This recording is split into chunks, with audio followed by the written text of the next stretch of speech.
Hey, what's going on, guys? It's me, Train Man, and welcome back to the weekly timetable for the week of February 1st, 2015. You know what tomorrow is, right? Tomorrow is Groundhog Day. That means we'll be doing it again and again, but it's okay because of what happened today.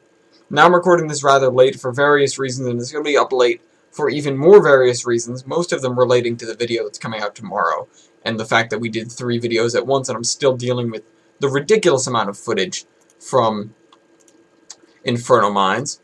Not Inferno Mines, sorry. Overload. That's right, Overload. We do that every Monday.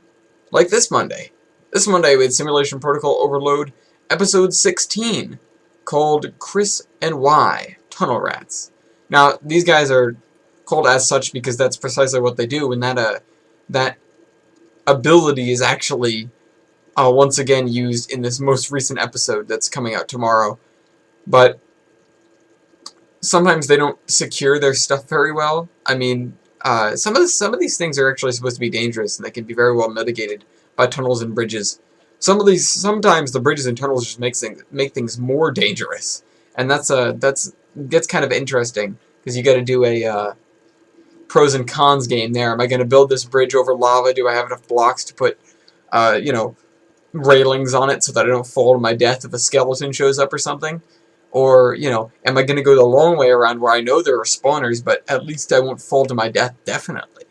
It's, options is kind of what makes Minecraft interesting, and custom maps in specificity. That's not even a word, but in particular is what would go there. Yeah, things between here and there. Here. Look out! You block yourself. Block the top. Ow! Ow! Ow! Ow! Ow! Ow! Ow! Ow! Ow! Ow! Ow! Ow! Ow! Ow! Not pleasant. Thank you. I don't know where your stuff is, John.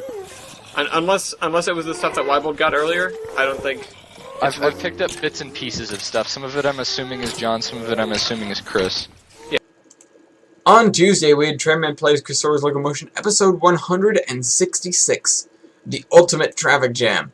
We had one hell of a traffic jam, and I think the title would, point that out, but if you haven't seen it, you gotta see it. You're gonna see it, as a matter of fact.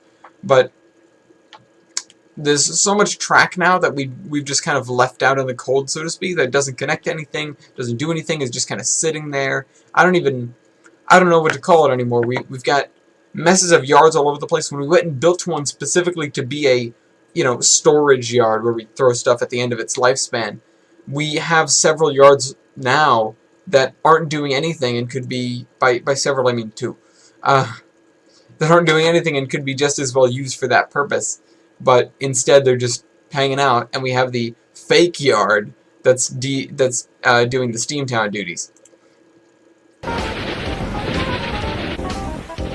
Okay. Wow, this place is absolutely. Oh my god! It's like someone dumped a box of tracks on the floor. That's the only description I have for it. Oh look, everybody's stuck.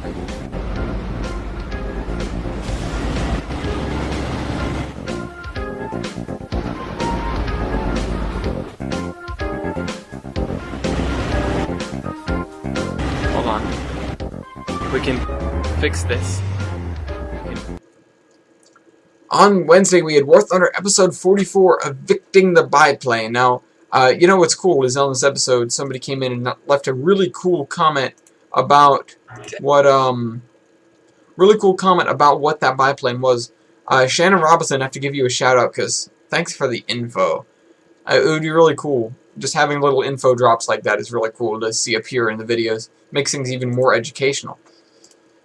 And frankly, War Thunder is kind of an educational game. I mean, it's not set up as such, but I've learned more about World War II planes by getting into War Thunder, and tanks now, by getting into War Thunder than I have from a lot of other sources. So, it's very, very cool. But anyways, the whole episode centers around playing as the Japanese and getting rid of, I think, the last biplane in my lineup. Actually, no, I just bought a new one. That's right. I just bought I bought the Italian biplane, I'm pretty sure it is. I haven't gotten to fly it yet. I wonder how it is. Let's kill the bloody Spitfire. Hi. Okay, I don't know where you are. King, Alabama. Sweet I'm right behind you. home Oh, Alabama. okay. Oh, he's gonna crash. Come on, come on, come on. Darn it! I got the points! Damn it. On Thursday with the Zombie Train, episode 108, Tearing Up El Dorado. Now, we all know and love El Dorado Canyon. Unless you've had to drive through it, then you don't love it at all. And it is not exactly a work of art either, so it's kind of a good candidate for reconstruction, let's call it. A lot of what this episode is, I mean, we do some actual terrain work, but a lot of what this episode is stepping backwards and demolishing a good portion of El Dorado, because we've got to kind of re-customize it to what it needs to be like, into what it would suit the terrain we're building up the hill. And I'm even not sure what that's going to look like yet. I've got to get the rest of the stuff down, that is the line heading up to Lambert and the ground underneath it. Then we can link that up to the canyon and make it make sense. Until we do that, there's not much use building the canyon because I don't know what the rest of it has to look like. Once again, with the realistic sort of thing, which I'm sort of going for, yeah, we've just got to kind of stick to what would make sense. Why would there be a hill here? Why would there be a hill here? Well, because this. Why is there a valley here? Well, because this happened, and etc. You know, moving on towards trying to do more realistic stuff. There it is, the grid tool. And this is kind of a magical, I'm not sure what to call it, but just having an eraser like this is kind of amazing. It's just kind of okay.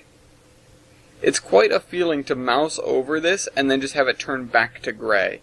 Because I'm so used to it being the way it was, and then, you know, gray is past and color is present, and then you're going over and it's all turning back to gray. It's like going back in time. Which almost is what is happening, to be honest. Anyways, on Friday we had Train Man's Fever, episode 23, High Speed Trackage. Now, let me just point out that the experiment from last episode was not exactly a mind-blowing success. But what it was just another foray into electrics and foray into changing up a freight railway, which we've got to learn more about how to properly do freight in this way, shape, or form in this scenario. In Train Fever in general, because the way the industries work is kind of finicky and it's kind of non-linear, I guess the term would be. It's not direct. It's not intuitive, I think is the word I'm looking for. I mean, it sort of is, but things don't sometimes work how you expect them to work. And that may be just different coming from someone who's played a lot of locomotion, but I don't know. I don't really know. It's just, I've got to get more acquainted with the systems in the game. Even we're 23 episodes in, that's almost a half a year. And it's 23 episodes in, that's almost half a year, and we've got these systems that sometimes I'm really not sure what to do with, and I don't know, I just need to refine that. We put down a couple of bus systems and stuff, so that's that. Also, the freight railroads. Oh, the biggest thing about it, we lay down high-speed track, the concrete tie track. I don't know if that's going to be useful or not, because of where we laid it down. We may need an extra track there, we may need something, but I don't know. It's not useful with the engines we currently have. Mark. It doesn't look like we do, but supposedly we do. Why are you guys not getting the full force is really the question.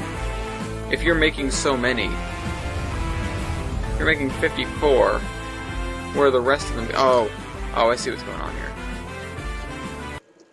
On Saturday, we had Space Invaders 27 called Hologram Ship, because that's exactly what we have. It really should be called the Reactor.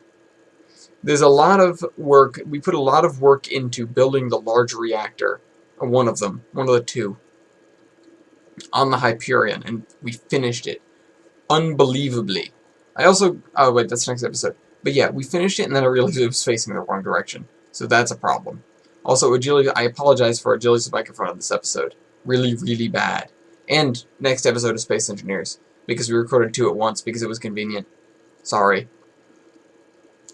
He's getting a new one. Oh god, your microphone though. Is it static? Yeah, you just need to. Frankly, I never thought I'd say this. You need to keep talking. Frankly, just more often than not, because that'll keep it down. Because it's trying to match your voice when you're not talking, and of course it can't match your voice because you're not talking. So it keeps upping the gain, and it just accelerates upwards out of control, I guess is the way to put it. And there's a War Thunder extra this week, episode 2, The Trees. Now, it wouldn't have been the first time anyone was killed by trees in the 5 times, but that's just the way it is. But I get a nice rocket kill on a Ju-87B2, a G2. G2 has the giant cannons, I think. The Gs do, as far as I know. And, yeah, I don't normally get kills with rockets. I don't normally get kills, you guys know that. But I thought it was worth shouting out, or putting a little extra out about, because the whole battle wasn't really spectacular, but that moment was cool. Now, I have a video of the week candidate, but I'm not going to talk about it. Reason being, you can check it out. I'll save it for next week, though, because the video this week is the Super Bowl. If you somehow didn't see the Pats' victory over the Seahawks, go check it out. It's probably up. There's probably a place to watch it. I watched it on NBC. I watched the stream. Plenty of people tuned in live on their TVs, I'm sure. But, at the beginning of the game, I said to my Seahawks rooting friends and my Pats rooting friends and everyone else, may the best team win. And they did. Hope you guys enjoyed this video, and I'll see you next week. Trayman out.